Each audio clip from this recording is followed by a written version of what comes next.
When I say the Houston Rockets are in shambles right now, I think it's definitely an understatement. This team has definitely not been able to play at the standard they were expected to play. And, with their young rookie, Jalen Green, KPJ, the primary point guard on this team, we've been looking very, very, very underwhelming this season. And I think it's very surprising because there was a lot of expectation for this team among Houston Rockets fans. And I think there is a lot of potential, but things are just not coming together. So today we're going to be talking about the Rockets. They lost to the Sixers last night, so we'll go over the game and just talk about their mistakes and what they need to do to fix them. But getting into the video, before we get into the video, actually, I appreciate if you guys drop a like and press the sub button. 5K by the end of the next year. That's the goal, so hopefully we can get it. So I'd appreciate if you guys drop a like and press the sub button. But getting into the video, so we lost against the 76ers last night, 111-91. I pretty much watched the majority of the game except for the half, fourth and half in the fourth, or was it halfway through the fourth? Yeah, there we go. Halfway through the fourth, I didn't watch through that because it was just pretty much over at that time. But from what I remember, Joel Embiid in the first quarter had 17 points, and that's where most of the damage was for the 76ers. It was through Joel Embiid, who dropped 31, 8, and 6. 8 rebounds, 6 assists, 1 steal, and 2 blocks. That's a pretty damn great stat line for Joel Embiid, who did the exact same thing last game when we versed them. But yeah, the Rockets, I think always the number one thing the Rockets are going to need to improve is our defense. There's just no improvement on defense at all, and it's just really apparent. Jalen Green, definitely, I wouldn't say he's a supporter of the bad defense, but his inability to defend at a high level pretty much shows that our defense is not looking great. Alongside Christian Wood, who isn't a great defender at all, KPJ, who, he did take some steps this season to become a decent defender, but not the greatest at all. But our two greatest defenders on the team, Jae'Sean Tate and Daniel Theis, both played decently well. But if we get into the box score for the Rockets, Tate with 9 points, 1 rebound, 1 assist, 2 blocks, played decently well, had a quiet game, -20. For the most part, everyone was in the negatives except for Nwaba, Garuba, and Knicks, which actually is pretty surprising. But Daniel Theis got the start last night, obviously with Şengün out, but just mostly due to the reason that he can actually guard Joel Embiid. Not saying that he did a great job, because Joel had 31 on 9 of 16, but Theis with 12 points, 4 rebounds, 1 assist, 2 steals, and a block. Christian Wood, 14 points, 6 rebounds, 2 assists, 1 steal. Had a particularly inefficient game with 5 of 12 from the field and 1 of 5 from the 3. So, this is something I don't want to see from Christian Wood. I mean, if he wants to be a leader on this team, he needs to be consistent. And in the last few games, the last 10 games, he's been averaging 17 points, 8 rebounds, and 2 assists. I mean, 8 rebounds is not going to get it done on, 54 from the field and 39 from 3.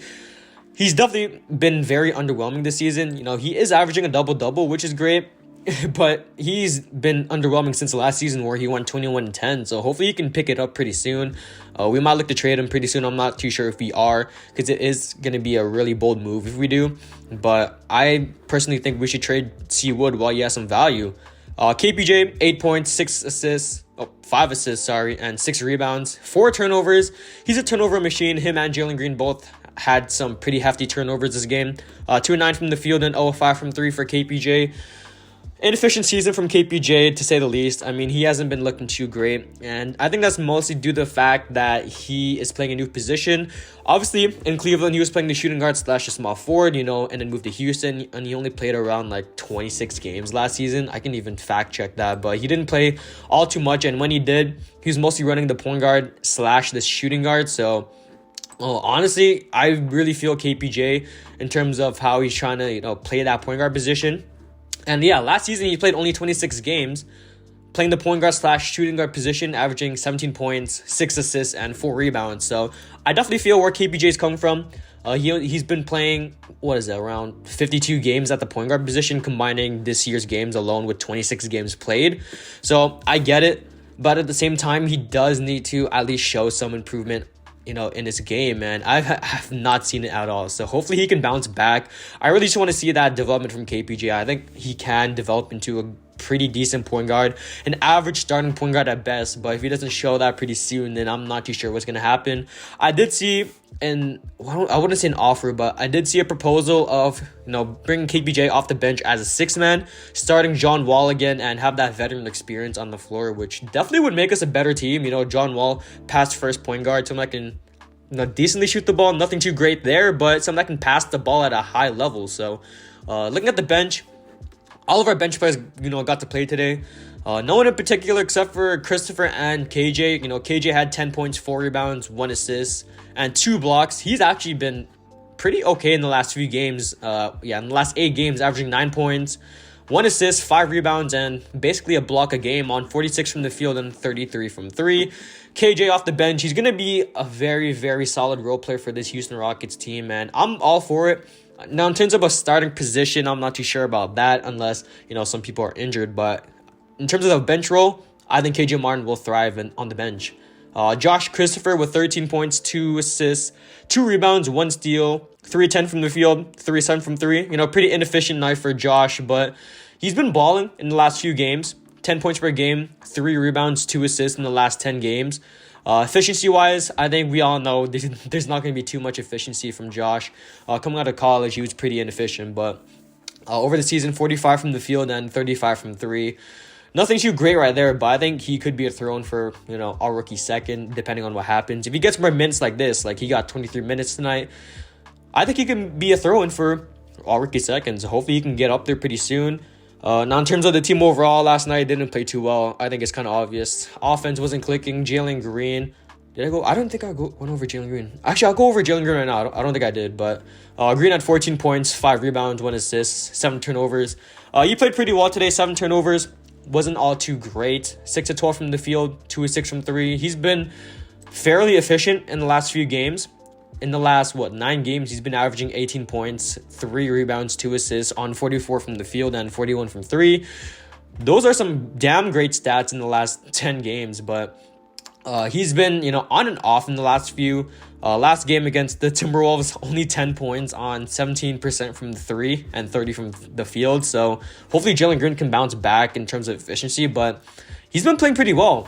And I really think the only thing about not only Jalen Green, but the Houston Rockets overall is that our offense, although some say it might be good, I don't even know who says it's good at all, but we keep running the same plays, and Steven Silas has not changed the plays at all. If you're looking at, I was looking at one clip on Twitter, but we always run this run play where Jalen Green is in the corner and we do a double screen. I think it was Daniel Tyson, Christian Wood, to get Jalen Green at the top of the key. But by the time he's already at the top, 10 seconds have already been shaved off. So we only have 14 seconds to do something with the ball. So, and in that terms, I think we missed the play too, because, Jalen Green, as good as he is in terms of passing, he isn't really that much of a playmaker. He's definitely an underrated playmaker, but nothing at a high level. So, with that, I think we need to run some more sets to get Jalen Green open. Double screens, as good as they are, we need some plays to get Jalen Green into the, not into the game, but into the driving lane and get some, dunks, get those drives, get those open threes, because it's been very tough to watch this offense. And don't even get me started on defense. It's pretty much horrible. But in terms of turnovers overall, we've had 20 as a team compared to the Sixers 14. So that's another thing we need to fix. Turnovers is a huge thing for this team. And I get it, we are young, but KPJ definitely needs to handle the ball a little more. Same thing with Jalen Green, but hopefully we can bounce back against, who do we play? Against the Spurs. I think we play, let's see. We should be able to play, is that tomorrow? Oh yeah, we play tomorrow at 6:30 my time, so I think, what do you guys? I don't know. You guys can figure it out, but it's going to be 6:30 my time tomorrow against the Spurs. I think we're going to lose that, but hopefully we can at least pull out a dub against the Spurs, and hopefully we can just bounce it back. But that's the end of the video. I'm JDC, and I'm out.